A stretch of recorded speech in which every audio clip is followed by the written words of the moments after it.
Hello. So before I get onto the main subject of this video, I just want to explain something briefly. I have a number of videos in queue, and sometimes I may be talking about a particular subject that seems slightly out of date simply because it's a few days before. So please bear that in mind. The point is when I record the video, that is the subject at the time if I'm talking about news event. Um, and if it's it's just that the uploading time takes longer. Anyway, to get to the point, Muhammad Ali has died. There isn't a huge deal more I can add to what's already been said pretty much all over the world. The sport of boxing has lost an iconic figure, but as George Foreman earlier said today, it would be almost insulting to say that this man was a boxer. He transcended the sport in a way that virtually no other fighter has done. The only equivalent I can personally think of a fighter that has transcended the sport to that extent is Manny Pacquiao. Um, Muhammad Ali, though, was without question one of the most famous people of the 20th century. And there was a point in the early 70s where he was seen as the most recognized face on the planet Earth. And that's quite something. He was a hugely influential figure. Now, none of this is hyperbole. This is an important thing. And this point I want to make with this video, when great figures, very, very famous people die, there can be a tendency for hyperbole. There can be a tendency to exaggerate. I think in the case of Ali, it's one of the rare examples where you really can't exaggerate. Either the sheer influence he had in inspiring people or his influence on the sport. But there is an important point, and it's actually why I'm making this video, because it's why I want this to be an original aspect of the video. One thing that is obvious is that when a great figure passes away, there is a tendency for analysis to be just flattering without any honest assessment, or at least an entirely one sided assessment, because it is deemed to be disrespectful to look at the whole man, to look at the every aspect of his complex character. Now, to me, that is what's really inappropriate, to have just flattering praise without looking at the other side as well. Um, I'm going to sort of divide this into two parts. I'm going to divide it into Ali, the fighter, his record, and so on, and Ali, the man, and it's the second part that is perhaps more interesting.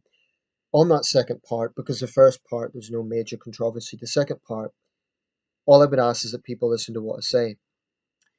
Any abusive comments against me, well, I'm not necessarily going to delete them because it's an honest situation of what people feel, but I will fight back. And stand by my points. One of the things I actually did respect a lot about Muhammad Ali was he was a man of conviction, and he stood by very unpopular positions at a time when it was seriously costing his popularity, to the point where he was even vilified. We're in 2016 now. In 1970, 71, Ali had a very different public perception, and it's something I think now people can quite easily forget. No, don't get me wrong. I'm not saying this for the sake of negativity, but anyway, that's going to come into the second part of the video anyway. So let's look at his record. 61 fights, 56 wins. Now, on paper, that is not actually an exceptional record. There have been many fighters who have got a lot more wins, and there have been many fighters who had a far more prolific career in terms of the number of fights. Um, you could look at many other great fighters who have a similar record. But one thing that has to be taken into consideration when considering Muhammad Ali's record is the guys he beat. I mean, there have been lesser known fighters have had more victories. There have been lesser known fighters who have had perfect records. Muhammad Ali's record wasn't perfect, but The guys he beat were themselves great figures: Joe Frazier, George Foreman, Kenny Norton, and others. I mean, this is something very, very few boxers can claim. There's many, many great fighters out there who have beaten other great fighters, but I think the 1970s was a time almost unsurpassed in the heavyweight division. The 90s was a slight resurgence of the golden era of the heavyweights, but I think the 70s was almost unique in having a single period with so many greats around at the same time. Every era has its greats. Today we have Vladimir Klitschko. Um, Other eras have had their greats, but the 1970s there was a lot of greats around at the same time. Ali beat them all. He faced them all and he beat them all, and you can't expect the man to do more than that. As a heavyweight, he was almost certainly the greatest heavyweight of all time. There is a debate whether he was the greatest pound for pound fighter of all time. Some would maintain that Sugar Ray Robinson still takes that title. There's other fighters who are often featured in the top five: Henry Armstrong, Willie Pep. Um, but in terms of heavyweights, I think there's very little debate in that. The only guys that would come close probably is Joe Louis, possibly Rocky Marciano. But yeah, I think there's no major controversy in saying Muhammad Ali was the greatest heavyweight of all time. He himself actually said that Sugar Ray Robinson was the greatest boxer. But there is one thing that cannot be taken away from Ali. He was the most famous boxer of all time. Of that, there's no controversy. Muhammad Ali was the most famous boxer of all time. Um, and he truly transcended the sport in a phenomenal way. You know, to be one of the most famous people of the 20th century and to be named the sportsman of the century is an incredible, incredible achievement. Also, he fought incredibly as a heavyweight because that whole saying, floats like a butterfly, stings like a bee, it's obviously tied with Ali, but it really did apply to him if you see any of his fights. I mean, his fight with Cleveland Williams, I believe, 1966, was said to be the nearest thing to perfect that the reporter that said that had ever seen in a boxing ring. Um, Few interesting facts about Ali. He wasn't actually from a hard scrabble background. A lot of black fighters, indeed a lot of fighters, come from working class, tough neighborhoods. Ali actually came from a relatively comfortable middle class background. But of course, he was growing up in not the deep south, but the south at a time of Jim Crow laws and segregation. There is a famous story that after he won his gold medal in Rome, he was so frustrated at the bigotry and discrimination he received in the local restaurant that he threw his medal into the Mississippi. I often wonder that whoever finds that would be a very rich person. Um, that's the sort of experience that even he, despite what he had achieved at that point, winning the gold medal, still suffered. Um, but Ali as a heavyweight was like poetry in motion. But now I want to talk, like I say, about Ali the man, and this is an area that I really, really think honesty is very important. I've said videos previously that were critical of Ali, and I have comments on record online and other videos. I'm going to tell you something. I stand by those comments 100% because one of the things I respected actually about Ali was that he spoke with conviction. Well, I tried to do the same thing. Not that I'm comparing myself to Ali, but the point is that is a very, very important aspect of self value, saying what you believe. So I think the cowardly thing for me to do would be to, as a boxing fan, to make a video and just lash on gushing praise without looking at the whole man, without looking at the more negative aspect as well, because there was a more negative aspect to Muhammad Ali. This is verifiable, this is factual. One thing that it's being seen today, but one thing that has been obvious for years is that there's been sort of a personality cult around Muhammad Ali in the world of boxing. That is to say, anyone who questions him, not only as a fighter, but as a man, as that questioned his record as a public figure, unless you just lavishly heap on praise, then you're seen as almost a blasphemer. I really, really reject that sort of personality cult with anyone, with any human being. I don't care what human being that is. Ali was a phenomenal person, but it's simply disingenuous to say that he was always seen as a great guy by everyone. He wasn't. It's easy to forget now that in the early 70s, Ali was a deeply controversial figure. Now, his refusal to go to Vietnam on grounds of conviction was very admirable, and I personally think that was a brave thing to do. Of course, there's that phrase that why go to the other side of the world to kill the brown man when the brown man's been killed in America? No Viet Cong ever called me a N word, etc. Um, that was Ali's position, and it's admirable that he stood by his conviction. But when Muhammad Ali was talking about poor black guys being killed in Vietnam, did he mention the poor white guys being killed in Vietnam? Muhammad Ali was opposed to mixed marriages, to mixed relations, and by publicly denouncing them, he made life harder for mixed couples, black white couples, at a time when they were already facing serious discrimination. He had the same philosophy as the Ku Klux Klan when it came to segregation and your people, our people. He essentially had the same philosophy. He joined a fringe organization that is very much was not representative of the wider African American community. So today, black athletes say that he was an inspiring figure. He helped them, make those steps. I actually believe Jack Johnson done that, but um, the point is, the Nation of Islam was not a mainstream organization. They were a fringe organization. It would be the equivalent of a fighter today openly joining Black Lives Matter or openly joining another group that's very divisive and very controversial. Um, so these are facts that cannot be changed.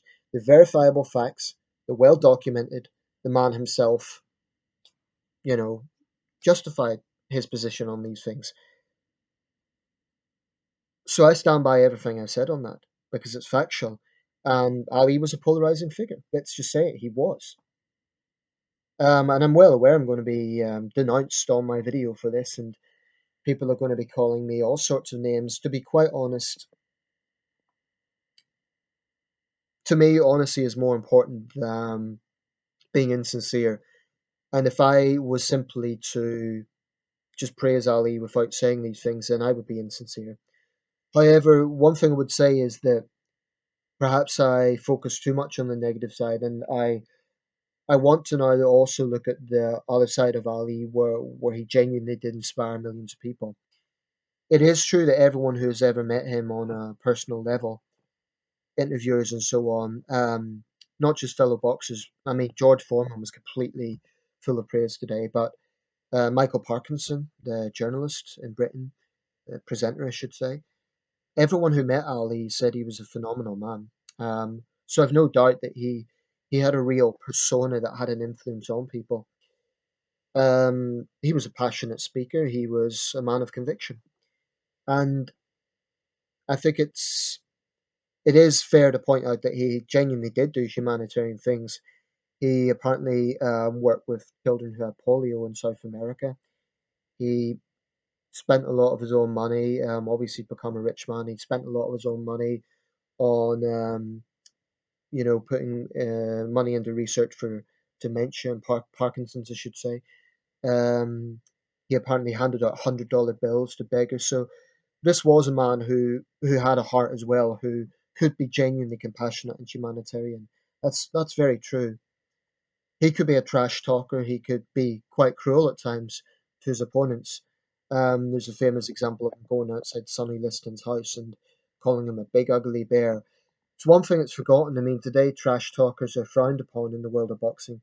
Well, Ali was a professional at it. And there really isn't that much difference between what trash talkers do today and what Ali done then. It's all to hype up fights. But I don't think Ali really ever hated his opponents. I think he just wanted to get under their skin. There's times he did cross a line by calling, for example, Joe Frazier and Uncle Tom. To me, that was definitely crossing the line. But Ali certainly made efforts to reconcile in the years after that, because there was genuine bitterness between them at one point.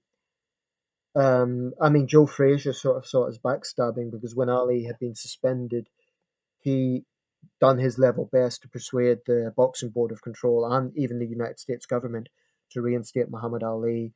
And I guess he felt it was kind of backstabbing to then call him an Uncle Tom, and a schmuck of the white establishment and so on. Um, so that side of Ali shouldn't be forgotten. He wasn't exactly sportsmanlike to his opponents. He trash talked them, and in Kinshasa, he got children to chant Ali Bumbaye, Ali kill him. So truthfully, in the late 60s and 70s, I don't think you could truly say he was an all benevolent character because he wasn't. He just wasn't.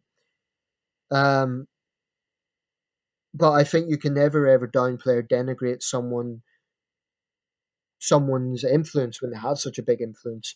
I don't think it's just a case of people being sheep. I think Muhammad Ali genuinely had that sort of inspirational touch on people. I mean, another great thing about Ali in terms of him as a boxer is that he was written off so many times early in his career.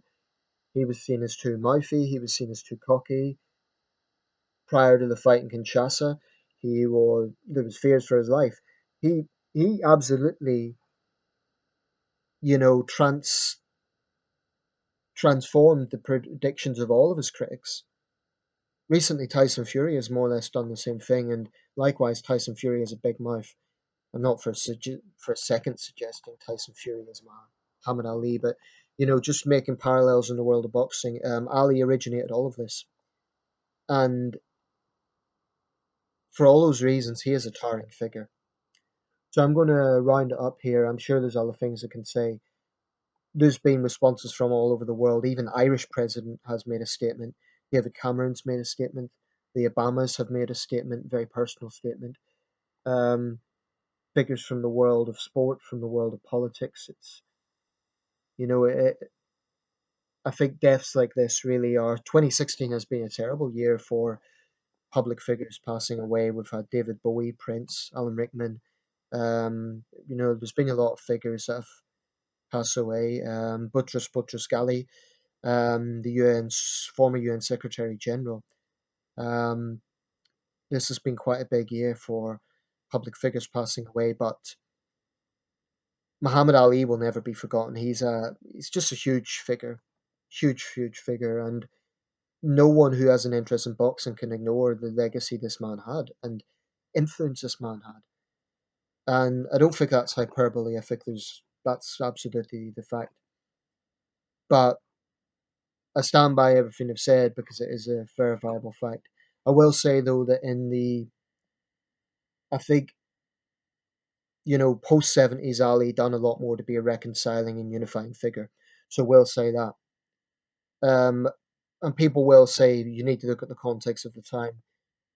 There's some argument to be had there, but I think also Ali was what he was. He was a polarizing figure, but the Ali of the 1980s onwards was definitely an inspiring, reconciling figure, and I think you really have to take that into account as well with any fair assessment. I won't apologise for anything I've said in terms of criticising his positions on race issues because I think they were frankly abhorrent. I stand by that, but um, that was Muhammad Ali. Great man, hugely influential man, complex man, controversial man. Muhammad Ali, the most famous boxer who ever lived.